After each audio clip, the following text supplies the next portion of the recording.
As always, it is my pleasure that you join me for today's podcast of Second Chance Coaching. My name is Dr. Richard Lewis. If you'd be so kind as to leave me a rating and your feedback, I would very much appreciate it, and it will help others like you to optimally discover this podcast wherever you listen to this and your other favorite podcast. As you know, at Second Chance Coaching, we focus on seeing everyday life through the eyes of the returning citizen and highlighting the resiliency of the human spirit. I would love to work with you one-on-one, whether you're a returning citizen or coaching client seeking your second chance, or you're a representative of a business, college, or university seeking to integrate and support returning citizens in your respective organizational and learning environments. Please feel free to contact me via email at richard@secondchancecoaching.com or via Instagram at the Dr. Richard Lewis.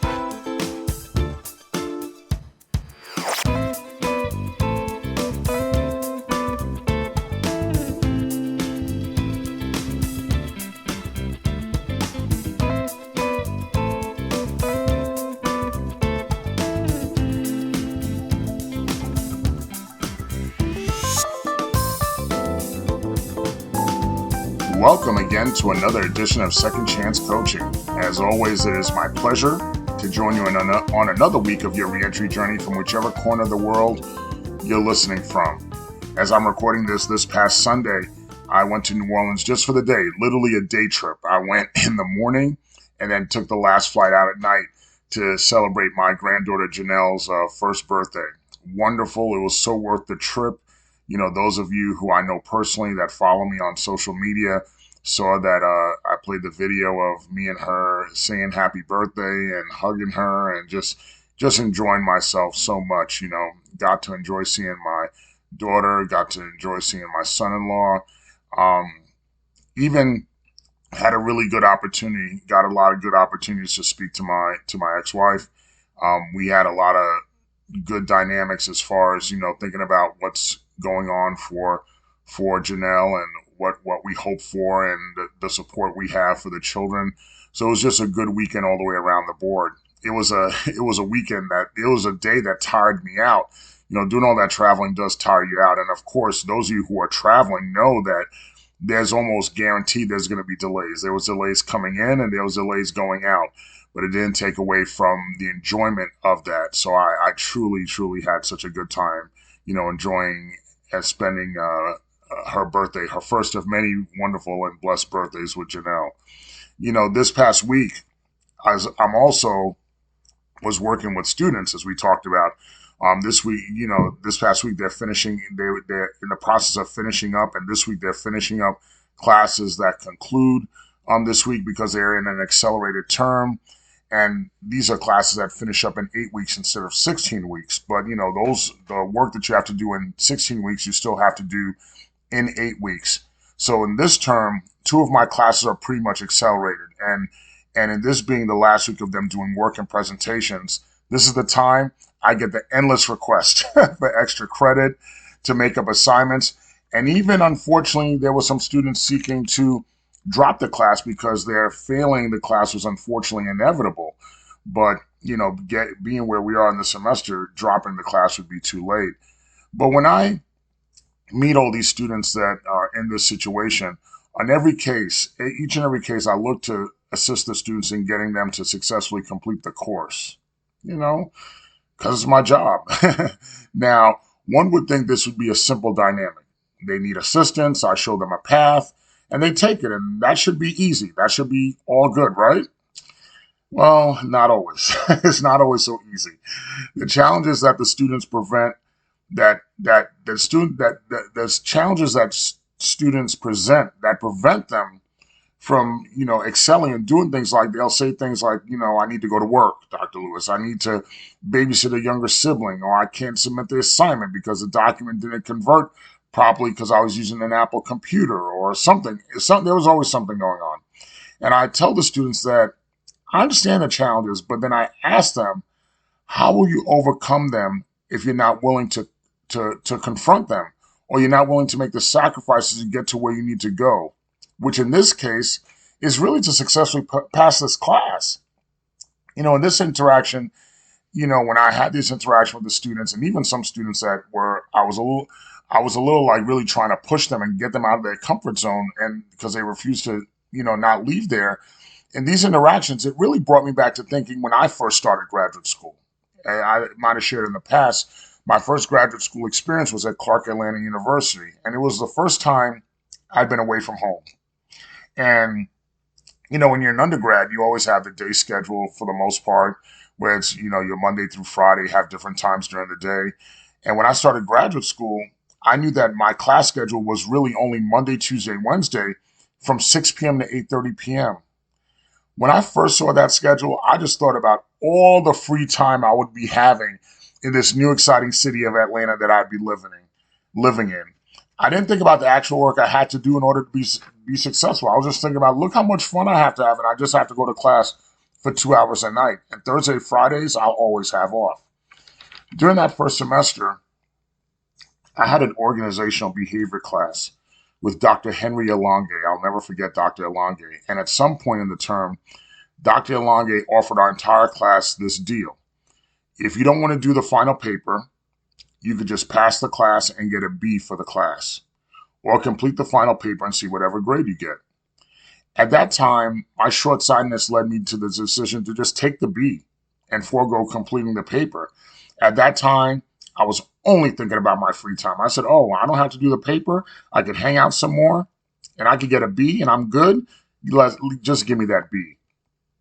At the conclusion of the term, I had an opportunity to talk to Dr. Alonge, and Dr. Alonge asked me, why did I forego completing the paper and did not try to go for the higher grade? I was really honest with him. I said, Dr. Alonge, I just valued my free time and it was just an easy way out. You offered the easy way out, so I took it. And with a look of, as soon as I said it, I almost felt like I knew I stepped in it. Because when I looked at Dr. Longe's face with a look of fatherly disappointment, he just shook his head and asked me, did I intend to be successful? And more so, did I intend to put in the work or the extra work that it required as a black man to be successful in this world? Clark Atlanta University is a historically black college and university in Atlanta, as you know. So that's why he wanted to put the emphasis on, are you going to be successful? And knowing as a black man, are you trying to be successful, knowing that more is going to be required of you? But before I could answer, Dr. Alonge further inquired of me, what was I willing to give up? What was I willing to sacrifice to obtain the success that I needed? He emphasized to me at that moment when he was talking to me that it was a rhetorical question. It was a rhetorical question. Let's say that again. What was I willing to give up? What was I willing to sacrifice to obtain my success? And in that rhetorical question that he was asking me, he wanted me to contemplate, what am I willing to give up to get what I want? Because without a doubt, he was saying to me, because without a doubt, you're going to have to make sacrifices. You're not always going to have that easy way out. At that moment, I knew giving up free time would be an essential sacrifice. I would have to make, but I'd have to make, I'd have to make that happen. But little did I know that a few years later, that such a sacrifice would include the way I saw the world and a complete paradigm shift of how I saw this world. Fast forward a few years later, I'm in work release. And one of the conditions was to attend group therapy meetings which concentrated on fighting substance abuse and addiction.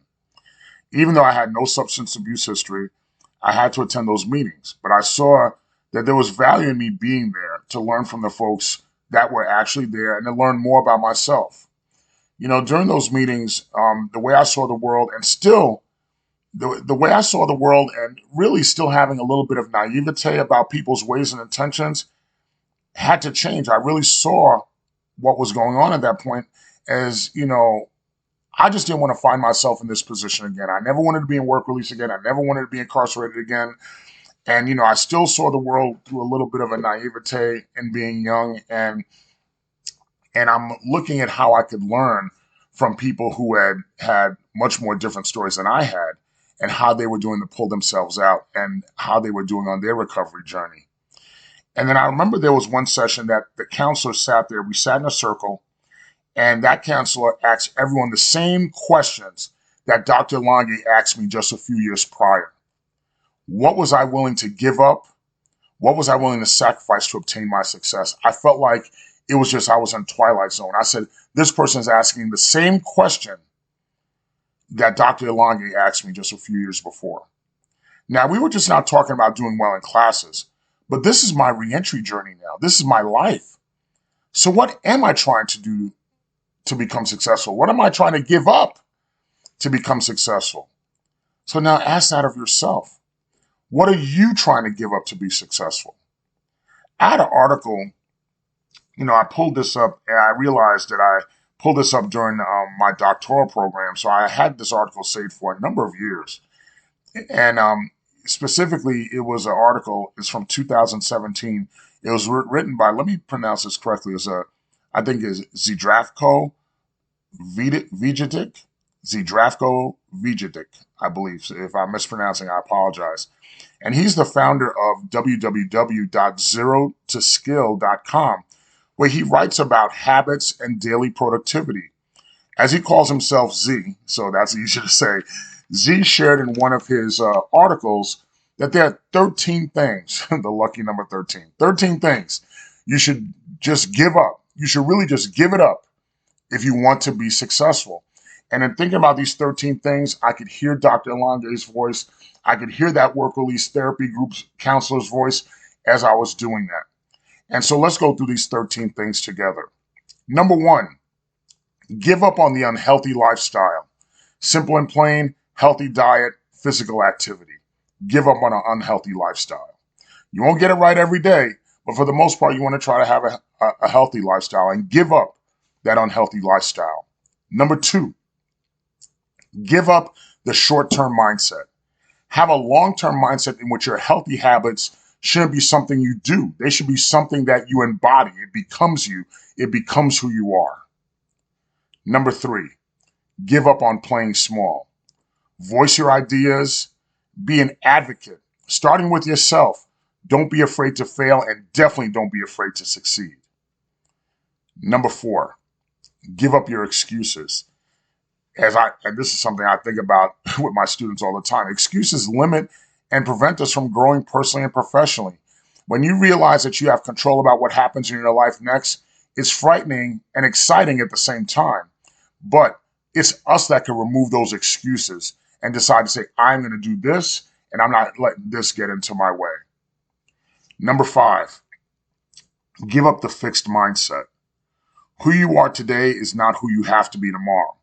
Successful people, that's what you are. That's what you're going to be. Successful people invest in a growth mindset by acquiring new knowledge. That doesn't mean that you have to go to school, but you're always seeking out new knowledge, always seeking out new things and new ways to do things. Don't stay fixed in the way you think today, because that may not be what you have to do tomorrow. It won't be. The truth today is not necessarily the truth tomorrow. Number six, give up believing in that magic bullet, quote unquote. Just improve. And we talked about this a couple of seasons ago. Just improve 1% every day. If you improve 1% every day, that's a 30% improvement over the course of a month. The compounded value of time over time will yield results. While we want to wait for that magic bullet, and believe me, I've been one of those people that wanted to wait for that magic bullet. When I thought about, I could just if I could only get my doctorate and I could just go past that. No, it doesn't work that way. That instant fix, that magic bullet or instant fix, we realize it's just not realistic. You just got to put in the work, and you feel better after you put in that work. Number seven, give up your perfectionism. Nothing or no one will ever be perfect. No matter how much we try, no matter how much effort we put into it, nothing will ever be perfect. Perfectionism, like I tell my students, is not necessary. You just got to try and keep moving forward. Like I shared with you a few weeks ago, my colleague at the Fortune Society, Felix Perez, would always say, do your best and leave the rest, and you'll be fine. Number eight, give up multitasking. Winston Churchill once said, you will never reach your destination if you stop and throw stones at every dog that barks. So let's say that again. Winston Churchill said, you will never reach your destination if you stop and throw stones at every dog that barks. Successful people know that multitasking, like listening to a lecture while scrolling on your cell phone, just doesn't work. I can't multitask while I'm doing this podcast with you. I have to just be here in the moment and do this podcast. Being fully present and committed to one task is just invaluable, and you do it well, and you're not wasting time. Because when you're multitasking, as one would say, you're no tasking. Number 9, give up your need to control everything. Detach from the things you cannot control and focus on the things you can control. The first thing you can control is your attitude towards anything. Now, mind you, this could be a little bit a small example. Like, for example, when I go to New Orleans, even if it's just for the day, for the most part, I rent a car to get myself from point A to point B. So nobody has to drive me around. I could drive the way I want. My ex-wife insisted on being nice and saying, okay, let me pick you up and drop you off at the airport. At first, I wasn't really feeling it, but I just forgot to rent the car. So I took her up on her invitation, and I was able to, I enjoyed the drive. We talked about the kids, we talked about the grandkids, and so I was able to enjoy and make the best of it. And I didn't feel like, I lost anything by not having to control the fact that I needed to rent a car and needed to go and drive myself. And plus, it saved me time. The way New Orleans Airport is set up now, you got to go to another center off grounds from the airport. It takes a while to get through the line. So it was just better that rather than spending that time doing all that, I had got to spend more time with Janelle. Number 10, give up on saying yes to things that don't support your goals. Oh my goodness, this is something that I could find myself doing all the time. You say yes, and it really is not supporting the thesis statement, not supporting the objective. Successful people know that in order to accomplish their goals, they will have to say no to certain tasks, activities, and demands, even if they're coming from friends and family and colleagues, especially if it doesn't support your ultimate goals. Number 11, give up toxic people. That's just self-explanatory. Toxic people add nothing to you, but subtracting them adds so much to your life. Toxic people, they just gotta go. Number 12, this is something that I struggled with as well. Give up your need to be liked. Now, you don't disrespect and mistreat people. That's something that we don't endorse. But if you always are trying to be liked, you'll get stuck on not being able to get anything done. At the end of the day, all you could do is remain authentic, improve and provide value every day to those around you. And know that the growing number of quote unquote haters means that you're doing important things. So you know what? When the haters show up, that means that I'm doing important things, that I'm making a difference. Because haters don't show up for inconsequential, insignificant people. So if the haters show up, you're doing something all right. You're making it happen. And number 13, give up your dependency on social media and television. Impulsive web browsing and hardcore television watching should not be an everyday escape from your life or from your goals. Now, if social media or television is things that you're doing to leverage a lot of the goals that you're doing, of course, that's fine. But don't depend on it as to just get on there for the sake of doing nothing. There has to be something that you're doing to direct your time towards the things that will enrich your life, that gets you closer to your optimal goals. So those are those 13 things that, we wanted to share from Z. But whether you're on your reentry journey or moving through the phases of your life, the easiest thing, and I've been there, I know where you're coming from. The easiest thing is to have that quote unquote magic bullet that quickly takes us to the next level from 0 to 100. But as we experience and see through the 13 aforementioned steps to get where we want, we have to give up something. I have to, whether temporary or permanent, I have to think about what Dr. Elonge and what that counselor said.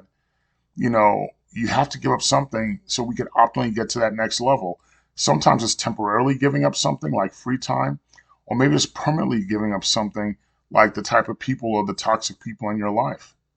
So when we say, or when I say to you, just give up, it's not literally to give up on life or give up on what's going on in your reentry journey, but just give up what's holding you back from the next level.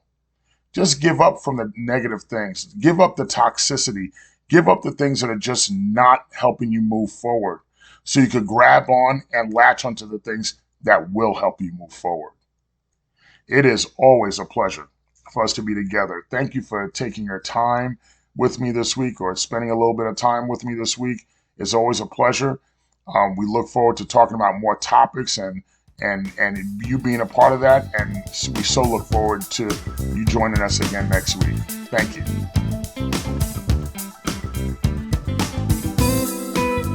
Thank you again for joining us here at Second Chance Coaching. In addition to coaching services for individuals and businesses, I'm also available for speaking engagements and workshops on criminal justice reentry, human resources, as well as organizational culture and leadership. Feel free to email me at richard@secondchancecoaching.com, as well as connect with me on Instagram at @DrRichardLewis. Remember, every day you are given this opportunity for your second chance, and I know you'll make the best of it. I love you all, and I look forward to connecting with you next time here at Second Chance Coaching.